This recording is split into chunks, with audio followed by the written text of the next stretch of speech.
Hello, and welcome to the Realizing Improvement Through Team Empowerment program. This is David Larson, and today's topic is Measurement for Improvement. Let me start with a story from early in my quality improvement career. One day, when I had met with my project sponsor, he asked, "How's your project coming along?" "It's coming along well," I replied. "How do you know?" he asked. I started by telling him all the work we'd done. "Yes, but is it having the impact you're aiming for?" he asked. "I think so," I responded, with a little less confidence. He then asked again, "How do you know?" The truth is that I didn't know, other than I thought that the changes we'd made seemed to have helped. He then asked further, "Well, if you don't know whether you're making a difference, how will you know when you'll be done with your project?" I was embarrassed. He was right. I didn't know that either. Today we're going to talk about how you can avoid this situation by choosing good measures for your project. Before we dive in, you need to recognize that there are three main reasons why we might want to measure performance: for accountability, for research, and for improvement. And it's important to keep these separate. Measurements for accountability are used to judge someone's performance. There's no hypothesis and no testing. We just want to see how the individual or the group is doing and possibly whether or not we need to make a change. The data need to be as complete and reliable as possible. Measurements for research are used to test a fixed generalizable hypothesis. The measures need to be as accurate as possible to confirm or refute the hypothesis. You need to control for any biases and confounders. Measurements for improvement are different. The point is learning to help you make changes and improve over time. You can often accept imperfect or incomplete data as long as they help you learn. You don't need to control for biases or confounders because you want the messiness included since it's all part of the process. Most people are more used to using measurements for accountability or research than for improvement, so this may take some getting used to. Remember that improvement measures require a different mindset than accountability and research measures. Okay, let's back up to think about the whole reason we're doing this in the first place. We undertake improvement projects because we genuinely want to make our performance great. It's nice to have that aspiration, but we need to be more precise. Performance measures help us do two things. They translate our aspirations into something tangible, and they help ensure that we all agree on what we're talking about. Let's start by talking about data, which are the building blocks of measures. In the Healthcare Improvement Guide, Provost and Murray define data simply as recorded observations. If you observe something and record it, that's data, especially when you record an observation of something that recurs repeatedly. Data can be classified into two types: non-numeric and numeric. In other words, is it a number or not? There are two types of non-numeric or qualitative data. The first is nominal data. Nominal comes from the word for name. Nominal data are organized into named categories. For example, red, yellow, green, or blue. Names of cities is another example. The names do not describe something as more or less, bigger or smaller, better or worse. There's no real order to them. Second is ordinal data, in which there are named categories that have some kind of order. For example, you may want your steak cooked rare, medium well, or well done. A 5-point Likert scale from strongly disagree to strongly agree is another common example. Note that you can assign a number to these categories, but they aren't really numeric. Now let's talk about numeric or quantitative data. The first type is interval data. The Fahrenheit scale for temperature, for example, uses a numeric scale in which the differences between the points are meaningful, but 0 does not really mean 0. Another example is calendar date. August is later than April, but it's not twice as much as April. Second is ratio data. These use a numeric scale. The differences are meaningful, and when the variable is 0, there is none. Examples include weight, length, height, and time. There's one more distinction for numeric data: discrete and continuous. Discrete data are whole numbers. These are things that you cannot have a fraction of, such as number of patients, number of instruments, or number of facilities. Continuous data are measurements that continue along a scale like time, weight, and temperature. Okay, now that we know about the types of data, how do we use them to describe our aspirations in a tangible way? Perhaps the simplest way to measure performance is to start counting something. You can start with tally marks. For example, how many falls occurred last month? How many complaints did we receive?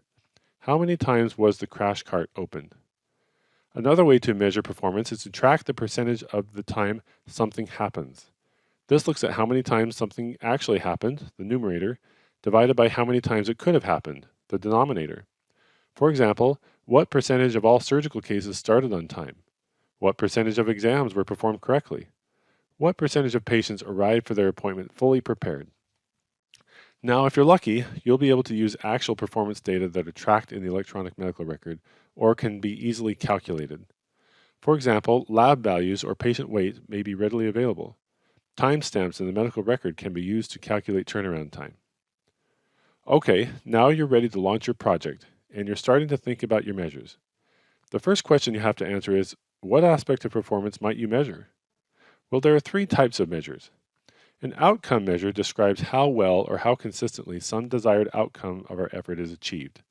This includes things that the recipient of the service, especially the patient, cares a lot about. Examples include patient satisfaction score, patient harm events, or hospital readmission rates. However, outcomes sometimes are far removed from the actual work, so you might wish to use the second type of measure, a process measure. This measures the performance of some part of the process that is assumed to be linked to an important outcome. This might include turnaround time, percentage of patients receiving appropriate therapy, or percentage of procedures starting on time. Finally, we have to recognize that when we make one aspect better, other aspects get worse, potentially. So the third type of measure is a balancing measure. For example, for a project attempting to reduce procedure time, you might want to measure number of errors. For a project attempting to increase number of patients seen, you might want to measure patient wait time. Many projects will have a combination of all three. Other times, you may just focus mainly on a process measure. That may be just fine, as long as you're confident that the process measure is definitely linked to the outcome you're looking for. Okay, now it's time to figure out the specific measure to use. Unfortunately, the specific measure you may want may not be easily available.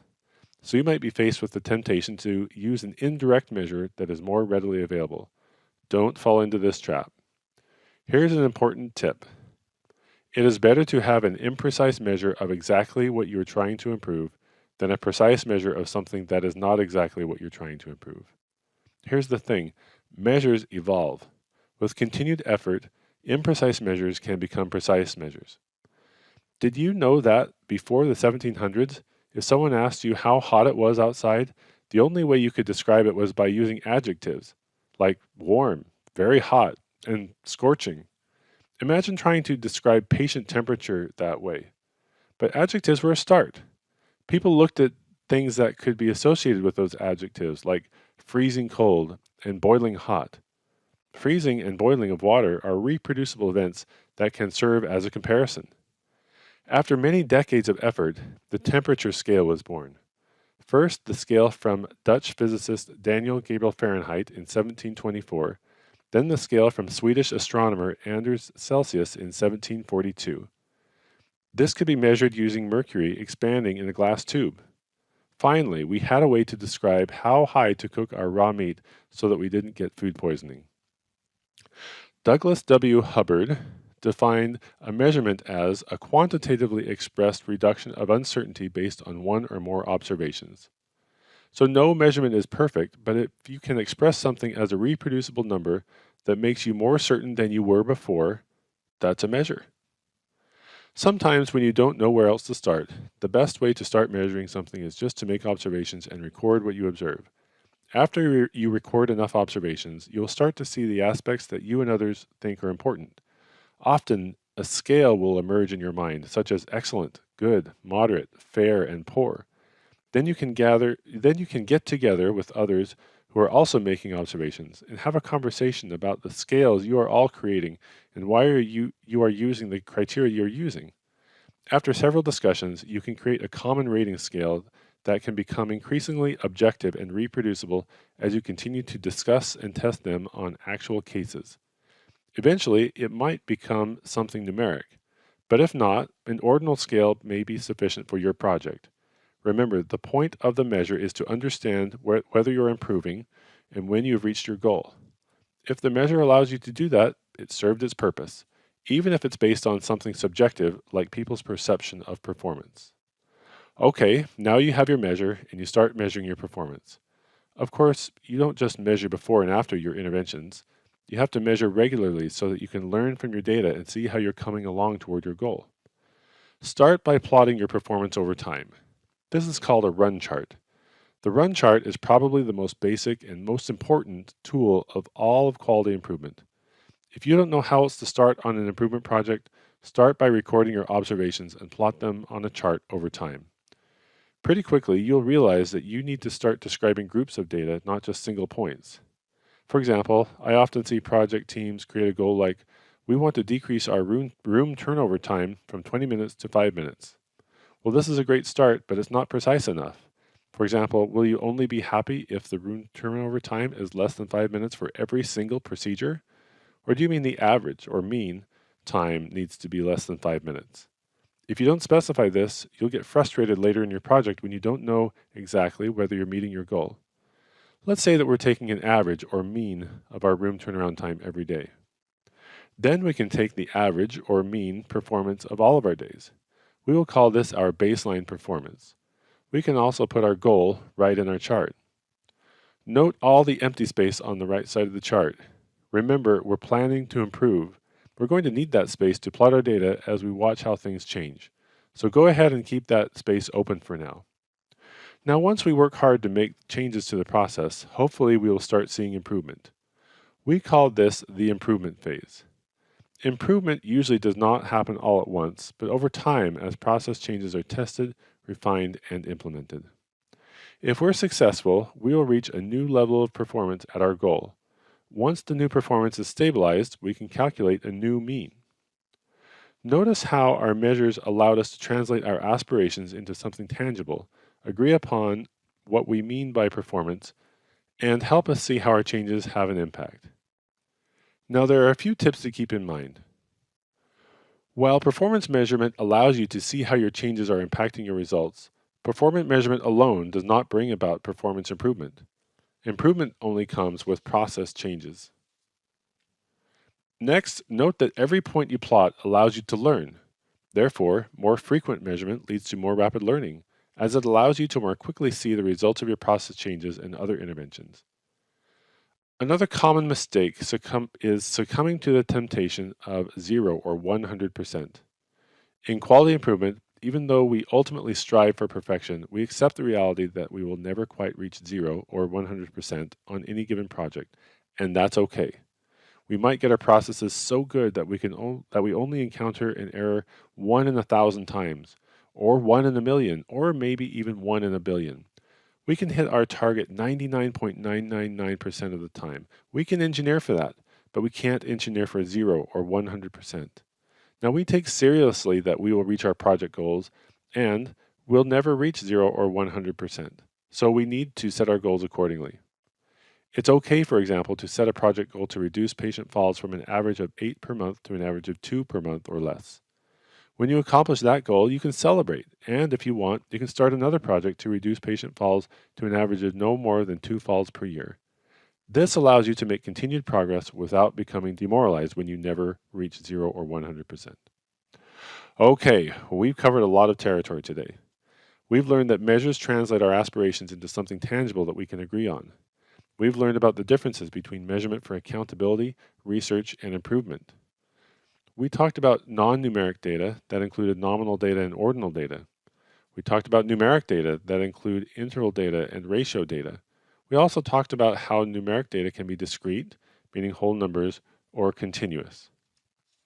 We discussed some ways to measure performance, such as counts, percentages, and actual numeric data from the EMR. We learned that the difference between outcome measures, process measures, and balancing measures are important to take into account for improvement projects. We learned how measures evolve from subjective and unreliable to objective and reliable, and how you can create your own measure about what you care about. We discussed plotting your data over time on a run chart to constantly see your progress. And finally, we discussed mistakes to avoid, such as expecting performance measurement alone to bring about improvement, measuring too infrequently, and setting a goal of 0 or 100%. Performance data allow you to make your aspirations tangible so that you know when you've actually accomplished your goal. The use of performance measures often makes all the difference in determining the success or failure of an improvement project. When your project sponsor asks you whether you're making a difference, you will be able to say, "Here, let me show you." This is David Larson with the Realizing Improvement Through Team Empowerment program.